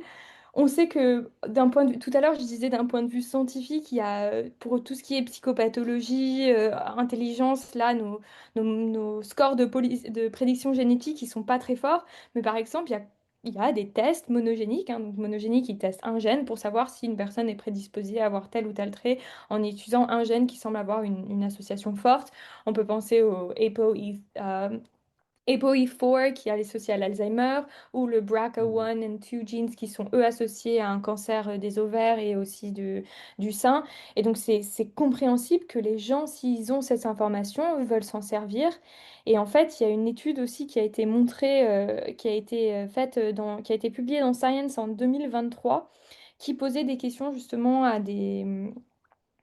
qui posait des questions sur si les gens trouvaient que c'était moralement acceptable et s'ils utiliseraient certains outils génétiques pour sélectionner leur enfant pour augmenter la chance qu'ils auraient à rentrer dans une université, dans les top universités américaines. C'est un sondage ou c'est une étude? C'est Genre bien c'est un contrôlée. sondage, pardon, ouais. Un Enfin, sondage. Voilà, ça, ils ça me ont, donne envie de faire une vraie étude un peu comme ça, de c'est philo-morale, un, psychomorale. Ils ont envoyé un questionnaire et puis les gens, ils ont dû répondre à quelques questions et c'était randomisé. C'était aussi c'était sur une population qui était représentative des États-Unis. Et ils leur ont demandé, imaginez que c'est gratuit, imaginez que vous allez faire une fertilisation in vitro. Et ben là, on vous dit, est-ce que vous serez prêt à utiliser donc ils ont pris un contrôle qui était les cours, c'était des cours privés de SAT. Donc SAT, c'est un test standardisé qui est donné à tous les lycéens aux États-Unis et c'est un test standardisé qui a une influence aussi sur si cette personne ou non va rentrer dans une certaine université. Donc il disait bah, si c'était voilà, des cours privés de SAT ou s'il y avait un score polygénique, donc si on pouvait vous permettre de sélectionner sur ce score polygénique, euh, ou si vous pouvez aussi... Ah mince, qu'est-ce que c'était l'autre? Ah bah mince, j'ai oublié. Si vous Bon, pouvez c'est pas grave. sélectionner le... Ouais, voilà, si vous pouvez aussi sélectionner... Voilà. Et en fait, les gens étaient quand même prêts à utiliser des outils génétiques pour augmenter la probabilité que leur enfant, eh ben, ils aillent Ouais. dans une meilleure école. Et c'est vrai que c'est difficile en fait en C'est tant que tentant. futur, en tant que bah oui, même enfin en tant que futur parent de se dire mais en fait voilà si ces outils sont disponibles, est-ce que je suis pas en fait un mauvais parent pour si je n'utilise pas ces outils qui sont Ouais. disponibles pour améliorer la vie de mon enfant? Et donc tu te poses aussi toutes ces questions sur bah à quel point, voilà, à quel point est-ce qu'on se dit non, mais en fait, ça c'est bon, je peux pas sélectionner là-dessus, ou à quel point on se dit, mais en fait, je devrais le faire parce que ça améliorerait vraiment la vie Ouais. de l'enfant que j'amène dans ce monde. Donc Mm, mm. il y a des questions comme ça éthiques qui viennent en jeu. Et puis après, donc ça c'est d'un point de vue plus personnel, et après en tant que chercheur, de se dire, mais alors qu'est-ce que je peux faire en fait pour que les gens ils comprennent aussi mieux ces implications et qu'ils se jettent pas tous à se dire, ah mais en fait il faudrait tous qu'on fasse de la fertilisation in vitro et qu'on s'inscrive tous sur Here, Site et Orchid, parce que voilà, sinon on est des mauvais parents, bah, ce serait aussi de leur expliquer que voilà. Même s'ils proposent ces services, qu'en tout cas la science pour le moment elle est vraiment pas claire sur ces sujets-là et il faut pas non plus lancer dans ces gros projets qui sont aussi très très coûteux pour l'individu. Et ça, c'est quelque chose que tu aimerais faire, la vulgarisation du coup, pour avoir un truc un peu plus propre sur les informations sur la génétique ou tout ça? Ouais, alors c'est vrai que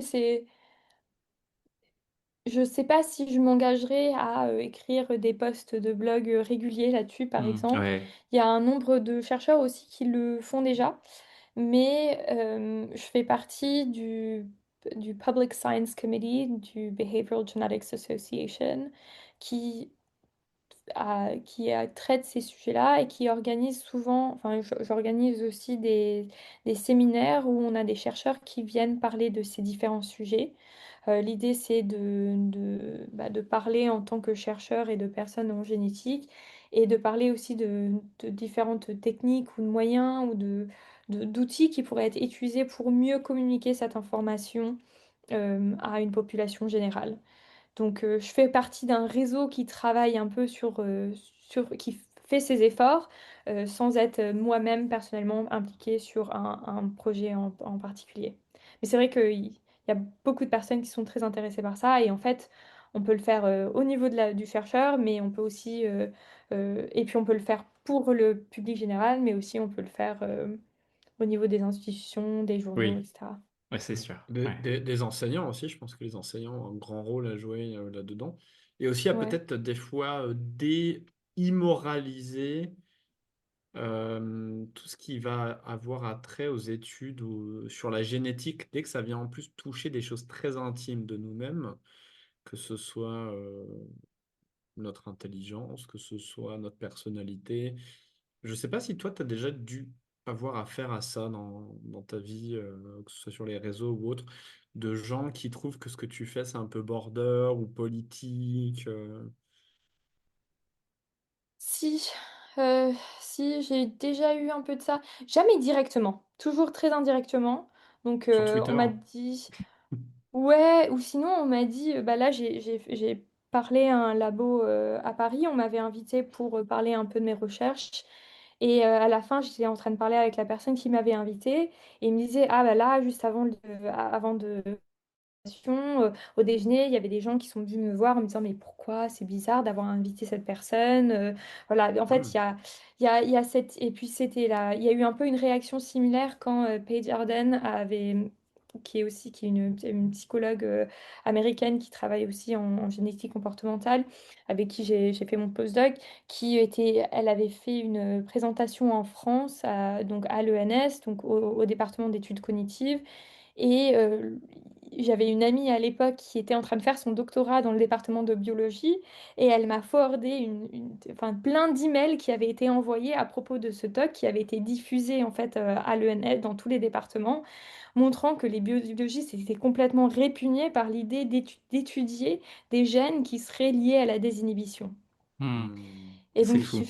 ouais, ouais. Et puis, donc d'un point de vue, je me suis toujours dit, oui, mais tu sais, les biologistes, eh ben, ils trouvent déjà que c'est tellement compliqué au niveau moléculaire, cellulaire, ou avec leurs nématodes. Donc c'est vrai que de penser à regarder les gènes au niveau, donc chez les humains, mais en plus à ce niveau-là, donc, et à un niveau en fait où on est en train de regarder un trouble psychologique, peut-être que ça paraît presque impossible. Voilà. Bon, après, c'était moi qui essayais un peu de rationaliser pourquoi ils avaient telle ou telle réaction, hein. C'est pas pour dire Hmm. en psychiatrie, il n'y a pas de nombreux cliniciens et chercheurs qui pensent que la génétique a vraiment des fruits, a vraiment des apports, en fait, à notre compréhension des troubles psychologiques. Mais voilà. Mais c'est vrai voilà, il y a eu des moments comme ça où Hmm. il y avait il y avait voilà, un retour un peu difficile, on va dire, ou en tout cas Hmm. et ça a peut-être à voir aussi avec l'histoire de la France enfin bon, de la France, le fait qu'il n'y a pas beaucoup d'études génétiques ici, on n'a pas vraiment de cohorte. On Ouais, commence en c'est vrai. fait juste maintenant. Mais il y a un énorme progrès qui se fait parce que là, il y a plusieurs cohortes françaises qui commencent à collecter des données génétiques. Il y a une énorme cohorte qui va commencer bientôt qui va collecter des données de prénatal, enfin de développement prénatal pendant la grossesse et aussi des données génétiques de la mère et de l'enfant. Donc on voit un changement euh, dans la manière dont les chercheurs français et les institutions françaises acceptent l'utilité de Hmm. l'information génétique pour comprendre le développement cognitif et psychopathologique.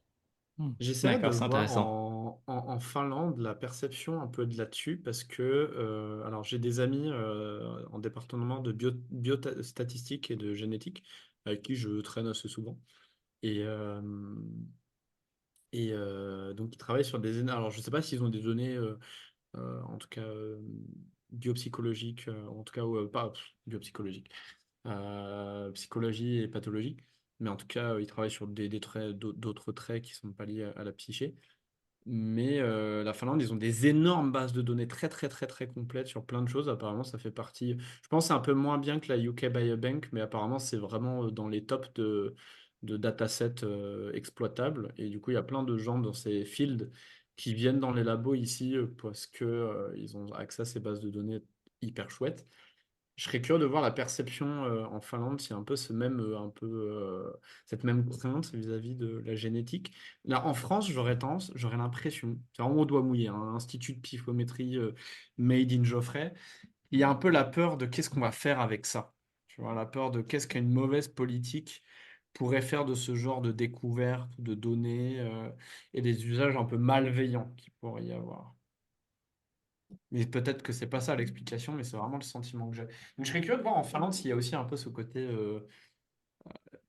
Ouais. moralisation de Bah la si, en fait, génétique. j'allais dire complètement, en fait, il y a un peu cette peur, en fait, de ce qu'on va faire avec les données génétiques.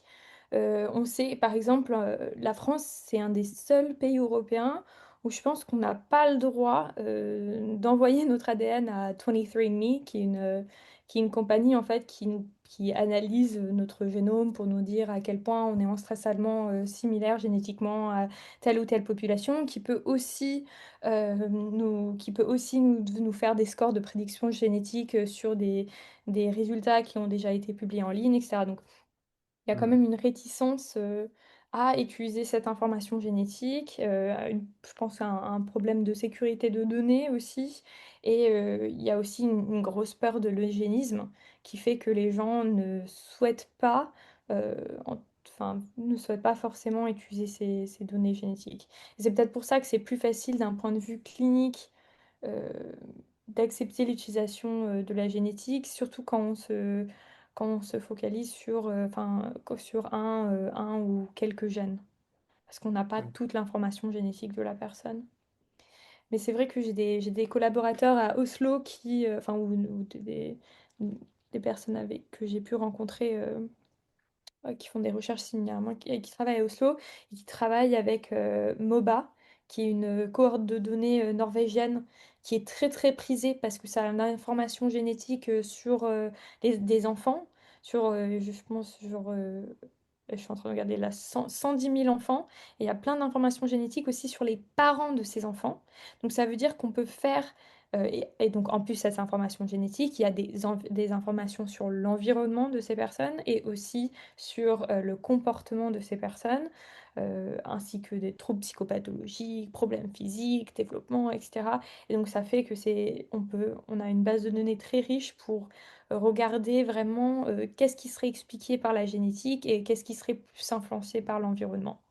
Parce qu'on se retrouve avec des données où on peut faire des modèles, on va dire, qu'on appelle entre familles. Et donc ça nous permet en fait de mieux différencier des effets des facteurs génétiques que des effets environnementaux. Ah bah, c'est super tout ça. J'ai beaucoup apprécié cette discussion éthique, scientifique, philosophique. Est-ce qu'on passerait pas à l'actu scientifique, Aurel? Ben, Qu'est-ce que t'en complètement, dis? tout à fait. Ah oui, en plus, c'est à mon tour, je crois, de parler. Ok, bah écoutez, on va passer à l'actu scientifique. Bah, je sais pas si toi, Kams ou Aurel, vous avez envie de commencer pour nous parler un peu. Bah, qu'est-ce qui se passe en ce moment dans votre vie scientifique? Si vous avez des publics qui vont pas tarder à sortir, ou est-ce qu'au contraire, ça coupe bien comme il faut et en ce moment, ça charbonne et il y a des trucs qui vont arriver, c'est dans les pipelines. Moi, pas grand-chose. Je continue d'avancer tout doucement dans la réécriture, enfin, transformation de ma thèse en livre. J'arrive au dernier chapitre de ma thèse et c'est beaucoup moins bon que les premiers chapitres. Je pense que la fin de ma thèse, c'était un peu trop à l'arrache. Donc, du coup, les derniers chapitres demandent beaucoup plus de réécriture et ça va prendre du temps. Mais voilà. Donc, pas énormément d'actu scientifique, mais c'est ce sur quoi je bosse en ce moment. Toi, Camille? Moi, je suis en train de travailler. Donc, je vous ai dit à un moment ce qui m'intéressait vraiment, c'était de comprendre un peu d'où viennent ces différences entre les sexes en termes de psychopathologie. Et donc là, je suis en train de travailler sur un projet où on essaie de voir s'il y a des différences entre les sexes dans les gènes qui sont partagés entre tous ces troubles dits externalisés. Et on a fait plein de modèles voilà, statistiques, on a collecté des données pour que tout soit stratifié par sexe, qui est quelque chose qui est assez monumental, hein. Ça fait 2 ans qu'on travaille là-dessus, parce que voilà, il faut beaucoup de bases de données, il faut collecter des données de plein de personnes différentes, de plein de personnes différentes et tout. Et en fait, là, les résultats préliminaires montrent que en termes de génétique, en tout cas chez les autosomes, hein, donc pas les chromosomes sexuels, on voit très peu, on voit, très peu, d'endroits dans le génome qui seraient, différemment associés entre les hommes et les femmes, pour tout ce qui est, troubles externalisés. Ah, c'est impressionnant. Ok, hyper Ouais. intéressant. Ouais, et donc, mais vraiment, vraiment très peu. Je pense que on a regardé aussi des interactions sexe et SNP, hein. SNP, c'est les Hmm. variants génétiques qui nous intéressent. Et en fait, on voit qu'il n'y en a aucun qui est significatif. Et il y a juste quelques gènes en plus qui Hmm. semblent être un peu différents entre les hommes et les femmes. Mais pour le moment, bon, résultat Euh, très préliminaire. Ouais, ouais, ouais, mais Mais c'est ouais. intéressant. C'est pas ce à quoi vous vous attendiez, j'imagine. Bah, on s'était dit qu'il ne devrait pas forcément avoir beaucoup de différences, mais on s'était dit peut-être qu'il y en aurait. Et Oui. finalement, là, on trouve globalement, parce qu'en fait, ce qu'on fait, c'est des analyses factorielles sur des données génétiques, et on voit que même la Hmm. structure factorielle est vraiment pareille. Donc, Qu'est-ce que tu veux dire par pareil? elle est très similaire, donc ça veut dire que la, la manière Ah de oui, oui, ok, ok, ok. modéliser, ouais, la manière de Hmm. modéliser en fait J'avais les gènes juste qui sont perdu le fil. partagés. J'étais en Ouais, mode, non, pareil entre quoi et quoi? ouais. Oui, pareil, pareil entre les hommes et les femmes. Donc la Oui, oui. manière de modéliser Voilà, j'avais juste les perdu gènes partagés était similaire. J'avais juste perdu le fil de cette info. Donc voilà, on trouve Ah, c'est que... intéressant ça. Ok. Hmm. Ouais. Super intéressant. Hmm. Ah, c'est marrant, c'est les moments où je me dis, ah bah tiens, finalement, on travaille dans des domaines très différents. Et des fois, tu vas mentionner un truc de méthode comme ça que moi, je vais utiliser dans mes travaux. Je me dis, ah bah tiens, on a un mini point en commun, on utilise ça aussi des fois dans nos travaux, l'analyse factorielle. Et Ah bah voilà. oui, dans la Bon, tout le monde personnalité, c'est l'utilise. sûr. Hmm. Ouais. Ouais, ouais, tout le monde l'utilise. Non, ouais, enfin, dans tout, dans les besoins psychologiques fondamentaux. Là, la dernière fois que je l'ai utilisé, c'était pour, c'est sur un truc en cours qui est en train de se faire sur le besoin de sécurité comme besoin psychologique fondamental. Et on a dû faire de l'exploratoire et de la confirmatory pour montrer que, par exemple, ça venait pas overlap avec d'autres besoins psychologiques. Parce qu'il faut répondre à tout un tas de critères pour déterminer que c'est un besoin psychologique ou pas. Bref. Moi, je t'ai interrompu, du coup, peut-être que tu avais d'autres choses dans ton actu scientifique à nous raconter. Non, non, non, je pense que ça, c'est le projet sur lequel je travaille Donc, actuellement prochain et qui papier, est... ça. Voilà, le prochain gros papier qui, je pense, n'est qu'à un quart fini. Donc, stay tuned, hein. Je pense que dans Ouais. 2 ans, ça va sortir. Ok, Allez! très bien. Mais j'ai hâte de voir ça. On a hâte de voir Qui ça. veut dire en général Hmm. 3 ou 4 ans en langage scientifique. Ouais. Ouais, franchement, bah, vu que la longueur, voilà, mon dernier gros papier qui est en train est under review, bah, il a pris 3 ans et demi avant d'être soumis. Je pense que celui-là, ça va faire la même chose. Ouais. Bon courage. Bon. En tout cas. Merci. Mais il va être excellent, donc ça vaut le coup d'attendre. Tout à fait. Voilà, c'est ça, Hmm. Voilà. hein. On Hmm. croise les doigts. C'est la qualité avant la quantité, même si malheureusement on est dans des institutions qui nous poussent à faire l'inverse.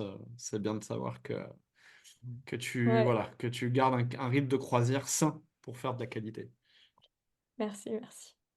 Et à toi, Jojo, l'actu. Qu'est-ce qui se Alors moi, passe? j'ai pas grand-chose à raconter. J'ai toujours ces 3 projets sur lesquels je bosse qui me passionnent à fond. Mais là, on est loin de l'écriture encore parce que j'en ai un, je parlais du besoin de sécurité. On va faire aussi du cross-culturel, etc. Et donc, ça va nous prendre un moment de finir les études. Donc là, on a déjà 3 études de fait. Enfin, 2 études de fait, pardon, et une troisième là qui va se lancer. Mais on en aura au moins facile pour le papier final 2 ou 3 de plus, même si c'est des études qui vont beaucoup plus vite que le genre d'études que tu dois faire, Camille, par exemple. Bon, bah, ça va prendre du temps quand même. Et le projet européen sur lequel je suis, par contre, avance très bien. Je suis en train de finaliser le recrutement de participants dans une petite ville de taille moyenne en Finlande, sachant que j'ai déjà un jeu de données sur un échantillon représentatif des USA. Et il s'avère que pour l'instant, mon échantillon, ouais, il me manque encore pas mal de participants, mais ça tombe bien, j'ai regardé la moyenne d'âge qui est très élevée. Donc du coup, ça veut dire que je vais pouvoir l'augmenter très facilement, parce que la ville où je collecte les données, c'est une ville très très étudiante. Donc en fait, elle est très jeune en moyenne d'âge. Donc je vais là passer par les réseaux de l'université pour avoir aussi un apport en étudiants au-dessus de 18 ans. Euh, et puis on verra ce que ça donne. Et j'ai eu l'occasion de présenter ce projet, les résultats préliminaires, devant des financeurs et devant mes financeurs, en fait, la Youfi Alliance et des gens du réseau scientifique européen qui donnent des financements. Et ils ont plutôt bien aimé, donc ça m'a fait plaisir. Je serais sûrement amené à refaire cette petite présentation bientôt et qui sera partagée sur leur réseau. Ah si, et une petite actu quand même, c'est que j'ai mon livre sur le sens, la psychologie du sens, qui, je crois que je me suis fait ghoster par mon éditeur. Non. Euh, donc en gros, moi j'ai visé un peu gros, peut-être je suis trop ambitieux. Je me suis dit, ouais, je veux publier chez Odile Jacob. Déjà, je vais publier là-bas. J'ai réussi à avoir le contact d'un conseiller scientifique. J'ai envoyé les trucs et il m'a dit, ah mais c'est top. Moi, pour moi, c'est un feu vert. Je fais remonter à l'éditeur et tu devrais avoir un message d'eux. Ça, je vous dis ça, c'était en décembre. Je me suis dit, bon, allez, il y a les fêtes, peut-être ça s'est perdu dans les machins. J'ai renvoyé un mail à Odile Jacob, pas de réponse. Donc, ben voilà, je pense que je cherche un autre éditeur où je vais renvoyer un message au conseiller scientifique qui m'avait donné le feu vert pour savoir un peu, voilà, quoi, ce qu'il en est. Ouais, Mais je pour pense qu'ils sont l'instant, je hyper en retard, suis... non? Dans tous Ouais, ces... là, ça va faire un Ouais, mois que j'ai renvoyé un deuxième email. d'accord, ouais, ouais, non, c'est sûr. Ah non, là, ça commence à faire long. J'aimerais bien le publier un jour. Donc, je sais pas. J'ai pas encore d'autres idées Bon, il y a plein d'autres maisons d'édition. Donc, je vais investiguer. Mais voilà, ce livre, il est quasiment fini d'écrire. J'ai juste laissé quelques chapitres en idée parce que l'éditeur a toujours un mot à dire aussi et sur l'orientation. Et moi, j'ai plusieurs idées d'orientation différentes pour ce livre.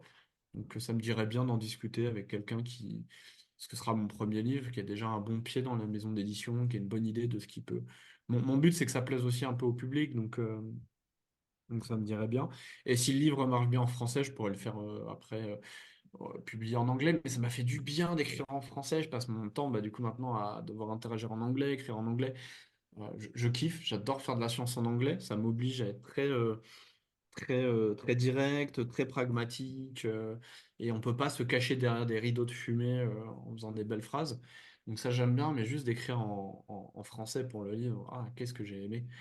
Donc voilà, bah pareil, stay tuned. Quand il sortira, personne ne le sait. Il sortira un jour. Ça sortira. Mm. Oui. Et maintenant, on peut passer au livre déjà sorti, à la période des recommandations culturelles. Est-ce que vous avez un livre, un jeu vidéo, une musique, un film qui vous a Recette de beaucoup plu cuisine. Oui, tout à fait, n'importe quoi, qui vous a plu dernièrement. Euh, Ouais, Ouais, vas-y, vas-y, vas-y, ouais, lance-toi. t'as un ok. truc comme Ouais, tout ça. bah ouais, alors c'est pas une recette de cuisine, mais c'est un livre, un des livres que je suis en train de lire en ce moment, qui est franchement qui est vraiment bien, je trouve. Et c'est pas juste parce que j'ai travaillé avec elle, mais il y a Paige Harden qui a sorti son nouveau Ah bouquin. oui, Ah, je pas Et savais top. pas, j'ai franchement, manqué l'actu. ouais, bah, franchement, je trouve il est vraiment bien. Donc il est pas encore disponible en français. Je pense qu'ils vont le traduire à un moment. Il a déjà été traduit en allemand, mais donc ça s'appelle Original Sin on the Genetics of... Attends, le titre est assez long. C'est On the Genetics of Vice, the problem of blame and the future of forgiveness. Et donc ça parle aussi un peu des thématiques qu'on a abordées aujourd'hui, donc l'aspect un peu moral, l'eugénisme, qu'est-ce qu'on peut faire en fait de cette information une fois qu'on sait qu'il y a une part des différences entre les gens qui est expliquée par la génétique, comment est-ce que ça peut influencer la manière dont on perçoit les gens, mais aussi de la manière dont on pardonne les gens. Et donc elle en parle, donc je suis que au début du livre, mais elle en parle un peu par exemple, dans les procès, souvent quand il y a quelqu'un qui est devant la justice, si on dit qu'il a un trouble mental ou qu'il vient d'un environnement particulièrement difficile, que ce soit issu de la pauvreté ou qui a eu des traumatismes pendant l'enfance, le jury souvent est un peu plus sympathique et empathique en fait envers cette personne-là. En revanche, il y a des études qui montrent que quand on dit qu'il y a une part qui serait expliquée par la génétique, bah, les gens, ils ont tendance à carrément punir plus. Ah Ah, oui. puis en plus, c'est Et intéressant ça.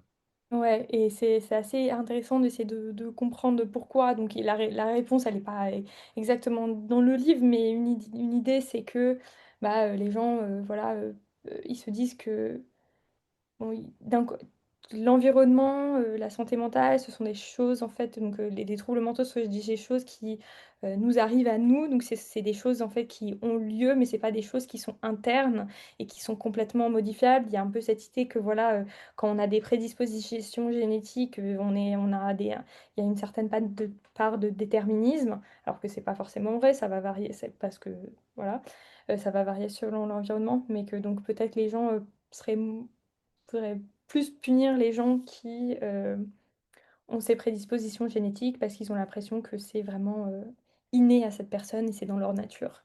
Donc voilà, ça aborde plein de sujets hyper intéressants, donc je recommande vivement.